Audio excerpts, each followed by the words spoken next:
ಇವತ್ತು ಈ Sharadamba PU college ತಿಕೋಟಾದಲ್ಲಿ ಪೊಲೀಸ್ ಕಾನ್ಸ್ಟೇಬಲ್ದು ರಿಕ್ರೂಟ್ಮೆಂಟ್ ಎಕ್ಸಾಮ್ ಇತ್ತು. ಒಟ್ಟು ಜಿಲ್ಲೆಯಲ್ಲಿ 61 ಕೇಂದ್ರಗಳ ಪೈಕಿ ಇದು ಕೂಡ ಒಂದು ಕೇಂದ್ರವಾಗಿತ್ತು. ಬೆಳಗ್ಗೆ 9:15ಗೆ ಅಲ್ಲಿ ಟೈಮಿಗೆ ಇಲ್ಲಿ ಬಂದು ಪ್ರಶ್ನೆ ಪತ್ರಿಕೆಗಳು ರೀಚ್ ಆಗಿದ್ದು, ತದನಂತರ ಇಲ್ಲಿ ಸೆಂಟರ್ ಸೂಪರ್ವೈಸರು SOP ಪ್ರಕಾರ ಆ ಪೇಪರ್ಸ್ಗಳನ್ನು ಕ್ವೆಶ್ಚನ್ ಪೇಪರ್ಸ್ಗಳನ್ನು ಪ್ರತಿಯೊಂದು ಕೊಠಡಿನಲ್ಲಿರುವಂಥ ವಿದ್ಯಾರ್ಥಿಗಳಿಗೂ ಕೂಡ ಅದನ್ನು ಕೊಟ್ಟು ಓಪನ್ ಮಾಡಿ ಫಸ್ಟ್ ಡಿಸ್ಟ್ರಿಬ್ಯೂಟ್ ಮಾಡಿದ್ದಾರೆ.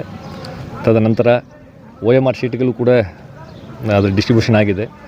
ಆ ಸಂದರ್ಭದಲ್ಲಿ ಕೆಲವು ವಿದ್ಯಾರ್ಥಿಗಳು ಅವರಿಗೆ ಕೊಟ್ಟಿರುವಂಥ OMR ಶೀಟ್ನಲ್ಲಿರುವಂಥ ನಂಬರು ಮತ್ತು ಪ್ರಶ್ನೆ ಪತ್ರಿಕೆಯಲ್ಲಿರುವಂಥ ನಂಬರು ಹೊಂದಾಣಿಕೆ ಆಗ್ತಾಯಿಲ್ಲ ಅನ್ನುವಂತಹ ಒಂದು ಕಾರಣ, ಅವರು ನಾವು ಪರೀಕ್ಷೆ ಬರೆಯಲ್ಲ, ಇದು ಒಂದಕ್ಕೊಂದು ತಾಳೆ ಆಗ್ತಾಯಿಲ್ಲ ಅಂತ ಹೇಳಿ ಕೆಲವು ಜನರು ಆ ಪ್ರಶ್ನೆ ಪತ್ರಿಕೆ ಎಲ್ಲ ಮಾಡಿ ಹೊರಗಡೆ ಬಂದುಬಿಟ್ರು.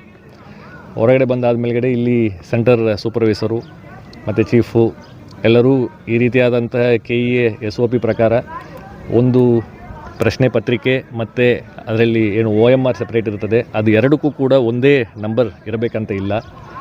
ಕ್ವಶನ್ ಏನು ಪೇಪರ್ ಇರ್ತದೆ ಅದರಲ್ಲಿ ಬೇರೆ ಬೇರೆ ವರ್ಷನ್ ಕೋಡ್ ಇರ್ತದೆ, A1 A2 A3 B1 B2 B3 ಅಂತ ಹೇಳಿ. ಆ ವರ್ಷನ್ ಕೋಡ್ ಆ ಪ್ರಶ್ನೆ ಪತ್ರಿಕೆಯಲ್ಲಿರುವಂಥದ್ದನ್ನು OMR ಶೀಟ್ನಲ್ಲಿ ನಮೂದು ಮಾಡಿಕೊಂಡು ಅವರು ಅಡ್ಮಿಟ್ ಕಾರ್ಡ್ನಲ್ಲಿರುವಂತಹ ರಿಜಿಸ್ಟ್ರೇಷನ್ ನಂಬರನ್ನು ಕೂಡ ಅವರು OMR ಶೀಟ್ನಲ್ಲಿ ನಮೂದು ಮಾಡಿಕೊಂಡು ಮುಂದುವರಿಸಬಹುದು. ಯಾವುದೇ ರೀತಿಯಾದಂಥ ಟ್ಯಾಗಿಂಗ್ ಆರ್ ಬೈಂಡಿಂಗ್ ಇಲ್ಲ ಕ್ವಶನ್ ಪೇಪರ್ಗೂ ಮತ್ತು OMR ಶೀಟ್ಗೆ ಅನ್ನುವಂತಹ ಮಾತನ್ನು ಹೇಳಿದ್ದಾರೆ. ಬೇರೆ ಬೇರೆ ಕಡೆಯೂ ಈ ರೀತಿಯಾದಂತಹ ಒಂದು ಗೊಂದಲ ಇದ್ದಾಗ ಅಲ್ಲಿರುವಂತಹ ಸೆಂಟರ್ ಸೂಪರ್ವೈಸರ್ಸ್ ಆ್ಯಂಡ್ ಚೀಫ್ಸ್ ಅದನ್ನು ಹೇಳಿದ ಮೇಲ್ಗಡೆ ವಿದ್ಯಾರ್ಥಿಗಳು ಮುಂದುವರಿಸಿಕೊಂಡು ಪರೀಕ್ಷೆಯನ್ನು ಬರೆದು ಸ್ಮೂತಾಗಿ ಕಂಪ್ಲೀಟ್ ಮಾಡಿದ್ದಾರೆ. ಬಟ್ ಈ ಒಂದು ಕೇಂದ್ರದಲ್ಲಿ ಇಲ್ಲ, ನಾವು ಬರೆಯಲ್ಲ ಅಂತ ಹೇಳಿ ಕೆಲವು ವಿದ್ಯಾರ್ಥಿಗಳು ಸ್ಟಾರ್ಟಿಂಗ್ನಲ್ಲಿ ಹೊರಗೆ ಬಂದಿದ್ದರು. ಮತ್ತು ಅವರು ಇನ್ನೂ ಕೆಲವು ಜನರನ್ನು ಮತ್ತೆ ಇಲ್ಲ ಇದನ್ನು ಕಂಪ್ಲೀಟು ನಾವು ಇದನ್ನು ಮಾಡ್ತೇವೆ ಒಪ್ಪಲ್ಲ ಅಂತ ಹೇಳಿ ಬಂದು ಕ್ಯಾಂಪಸ್ಸು ಹೊರಗಡೆ ಹೋಗ್ಬಿಟ್ರು.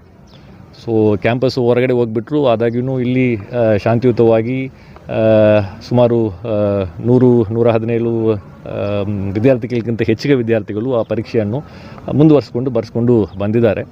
ಮತ್ತು ಇವರು ಹೊರಗೆ ಹೋಗಿರುವಂಥ ವಿದ್ಯಾರ್ಥಿಗಳು ಮತ್ತು ಇಲ್ಲಿ ಪೊಲೀಸ್ ಸಿಬ್ಬಂದಿಗಳು ಅವರು ಮತ್ತೆ ನಾವು ಒಳಗಡೆ ನಮಗೆ ಅಲೋ ಮಾಡಬೇಕಂತ ಹೇಳಿ ಒಂದು ಅಲ್ಲಿ ಗಲಾಟೆ ಆದಾಗ ಇಲ್ಲಿ ಇಲ್ಲಿ ಪ್ರಿಮೈಸಸ್ ಬಿಟ್ಟು ಹೊರಗಡೆ ಹೋಗಿದ್ದ ನಂತರ ಮತ್ತೆ ಒಳಗಡೆ ಬಂದರೆ ಅದು integrity of the examination process violate ಆಗ್ತದೆ. ಎಕ್ಸಾಮ್ SOPನಲ್ಲಿ ಆ ರೀತಿ ಮಾಡಲಿಕ್ಕೆ ಅವಕಾಶ ಇಲ್ಲ.